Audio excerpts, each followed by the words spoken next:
The sun had barely risen over the small village of Larkipur, painting the fields in shades of gold and orange, when Rafik, a poor farmer, stepped out of his small mud and thatch house.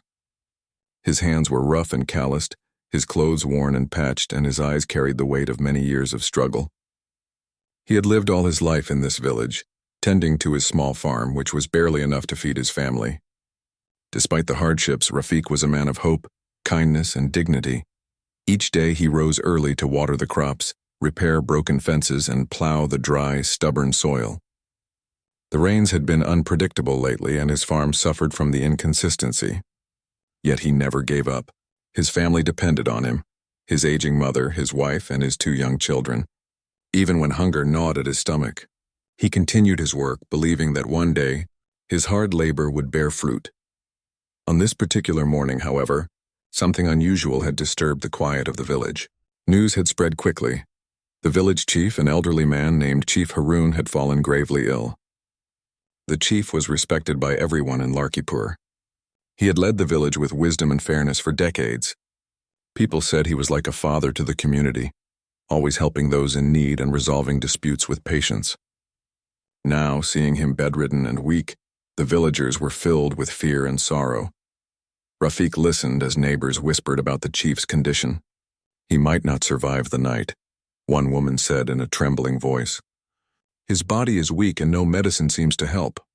Another villager added, "It is said that the chief's life can be saved if he receives a special meal, a meal prepared with love and shared selflessly.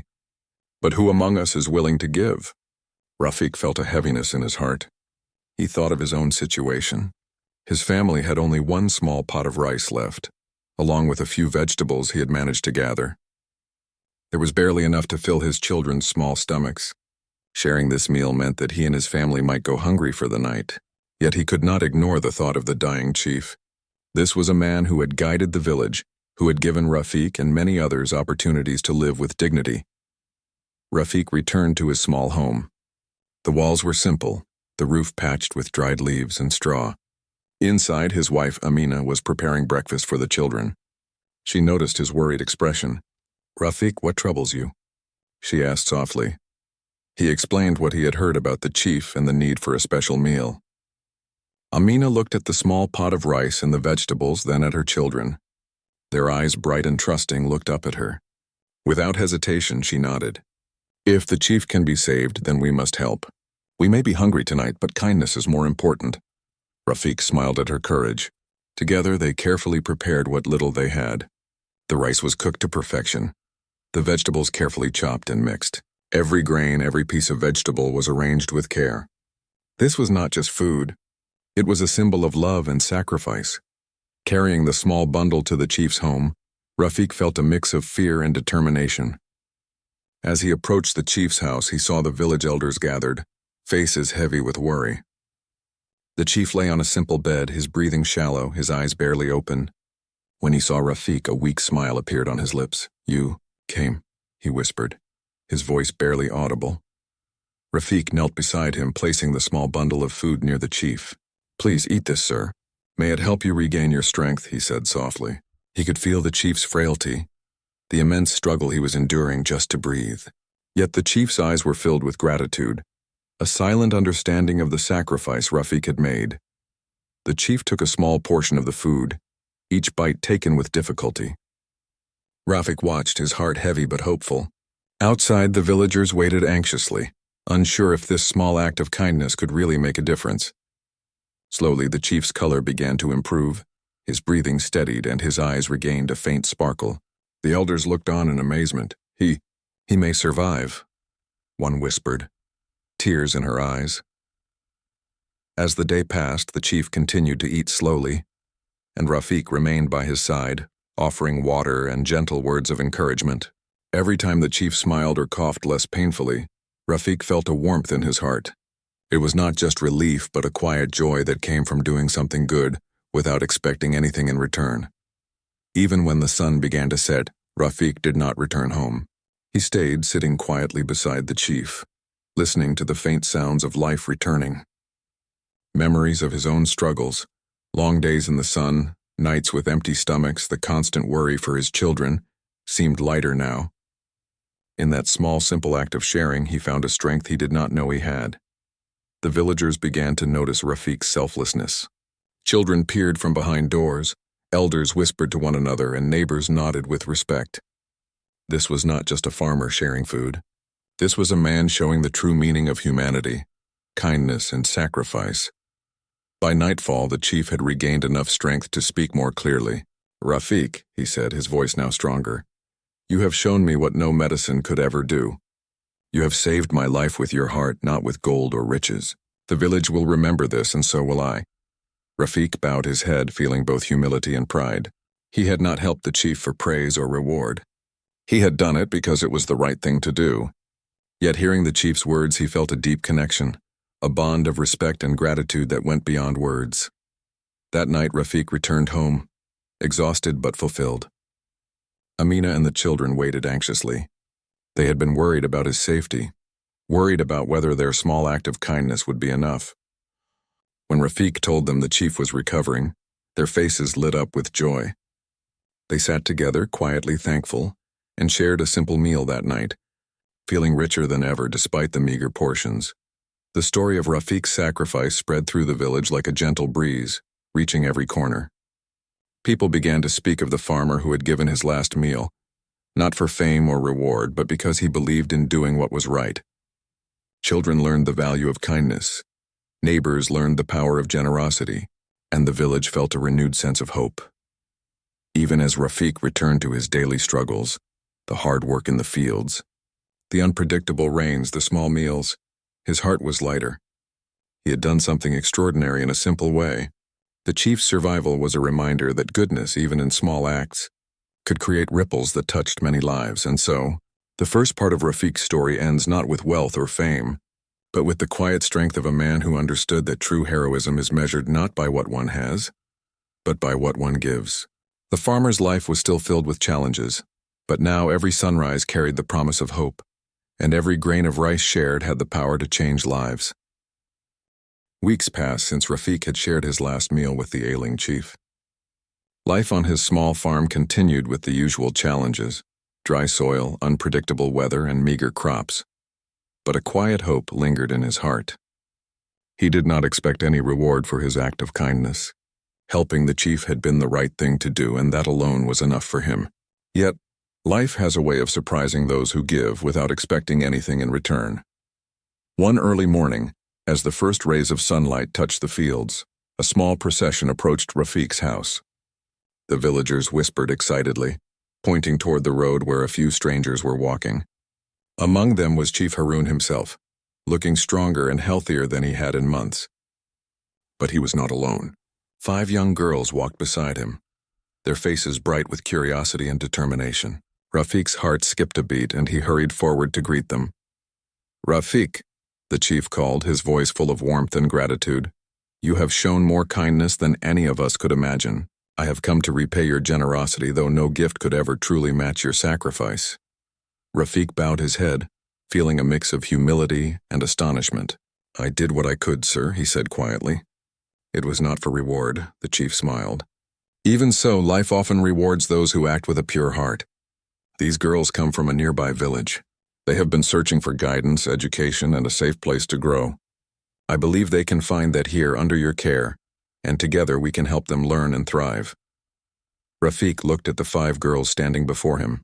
They were young, between the ages of 12 and 15. Each one had a story written in her eyes, stories of hardship, courage, and hope. Their clothes were simple but clean, and their hands carried small bundles, perhaps their only belongings. There was a quiet dignity in them that reminded Rafiq of himself and his family, children who had dreams despite the struggles they faced. Over the next few days, Rafiq and his wife, Amina, welcomed the girls into their small home. It was a tight fit, with barely enough room for their own children, but love and kindness soon filled every corner. The girls were polite, eager to learn, and willing to help in any way they could. They swept the floors, helped in the kitchen, and even tended small patches of the farm. What Rafiq had not realized was how much energy, intelligence, and hope these girls would bring into his home and farm. With the girls' help, the farm began to transform. They introduced small improvements, rotating crops, planting vegetables that grew faster, and finding ways to make the soil more fertile.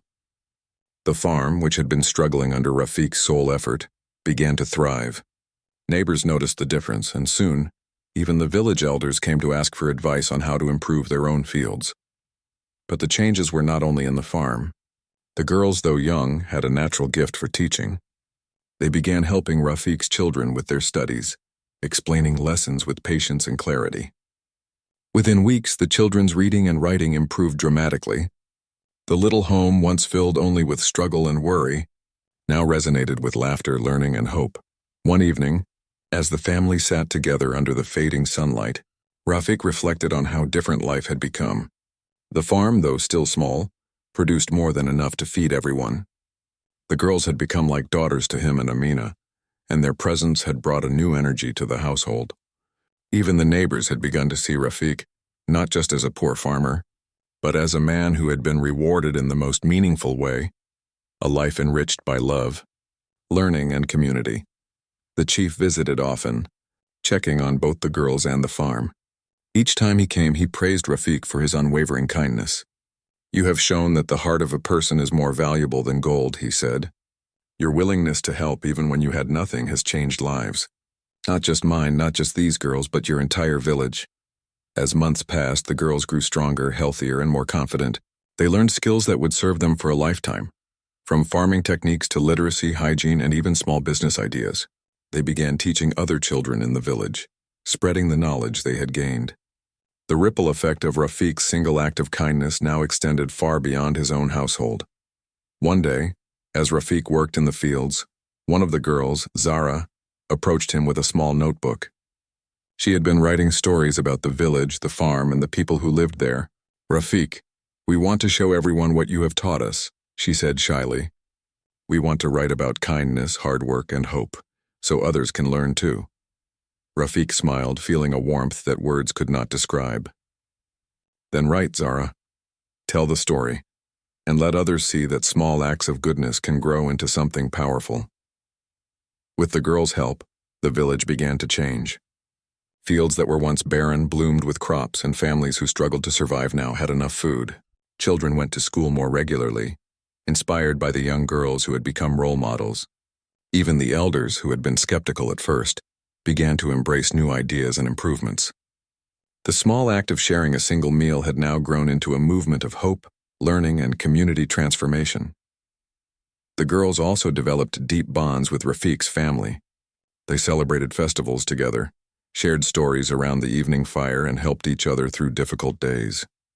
The house, once quiet and filled with worry, now overflowed with laughter, conversations, and the sound of children learning. Rafiq often marveled at how much joy and energy these girls had brought into his life, and he realized that kindness had a way of returning in unexpected, extraordinary ways. Even beyond the village, news of Rafiq's story began to spread. Travelers passing through would hear of the farmer who had shared his last meal with a dying chief, and how that single act had transformed an entire community. People admired his courage, humility, and generosity. Some came to offer help, resources, or advice, but Rafiq remained humble, always crediting the chief, the girls, and his family for the improvements. Years later, Rafiq would sit under the shade of a large tree on his farm, watching the children play, the girls teaching the younger ones, and the crops swaying gently in the wind. He reflected on how a single act of selflessness had changed not only the chief's life but his own, his family's, and even the village's. He realized that true wealth was not measured in gold or possessions but in the love, knowledge, and hope one could share with others. The chief continued to visit, often bringing new students or resources for the girls. He marveled at how Rafiq's life had changed and how the village had blossomed. "You have created a legacy," the chief told him one afternoon. "One act of kindness, one meal shared in compassion has become a story for generations." Rafiq nodded, his eyes glistening with tears. He thought of the long days of struggle, the hunger, and the doubts he had faced. All of it had led to this moment, a life filled with laughter, learning, and the knowledge that one's actions, no matter how small, could create waves of change. The 5 girls, now confident and knowledgeable, had become pillars of the village. They taught the children, helped the farmers, and inspired everyone to believe that kindness and hard work could change lives. They often said that Rafik had given them not just food or shelter, but the opportunity to dream, learn, and grow. And in return, they brought life, energy, and hope into a home that had once struggled just to survive. In the end, Rafik's story became more than just a tale of a farmer and a chief. It became a story of humanity, generosity, and the extraordinary power of small acts of kindness. One meal shared without thought of reward had changed the course of lives, proving that hope, love, and determination can transform the world, one person at a time. And so the village of Larkipur thrived. Fields grew greener, families grew closer, and children grew wiser. And at the center of it all stood a humble farmer, whose heart had shown that true greatness lies not in wealth, but in the courage to give, even when one has little to offer.